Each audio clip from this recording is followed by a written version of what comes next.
watching them just lives transform slowly. Seeing them open up and being willing to share with people they may not necessarily know from outside of that classroom. Seeing them from the beginning of the year to the end of the year, how much they grow and really what they teach us.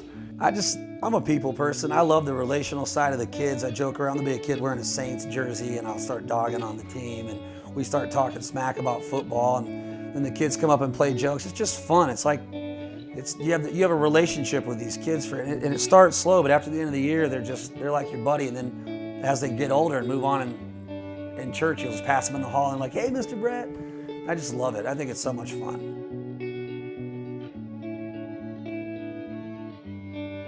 Before I was serving, I was the guy that wanted to sit on the back row, because if I sit on the back row at big church, I wouldn't have to participate. I was still trying to figure out whether I wanted to hang out with these church people or not. And I felt God urging me throughout my walk that my next step, my next growing spot was to teach a Connect Group class.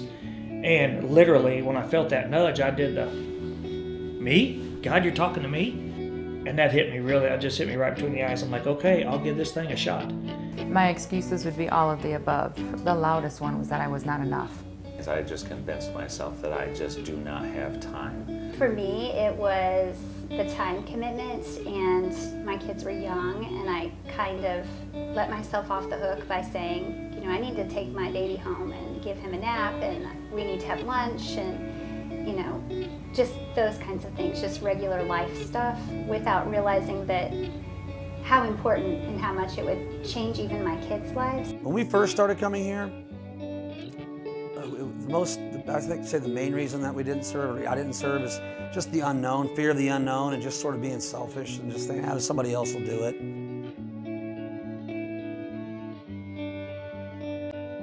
I've done a lot of things in my life as an adult to try to be an example to my children that I probably wouldn't have done if it wasn't. But I wanted to initially serve to be an example to my 4 kids how to serve. But in doing that, you see a lot of kids that go to church all the time. But every now and then there's a kid that just comes in a couple times, maybe just one time. And it might be the only time that somebody loves them and tells them about Christ, and somebody just cares about him, asks him his name, and gets down on one knee and talks to him about what's important to him and just loves him. I'm actually grateful for the opportunity, and now that I've had the chance to work with some of these young guys for a year, I'm kind of excited for the next year, and it's something that I would continue to do.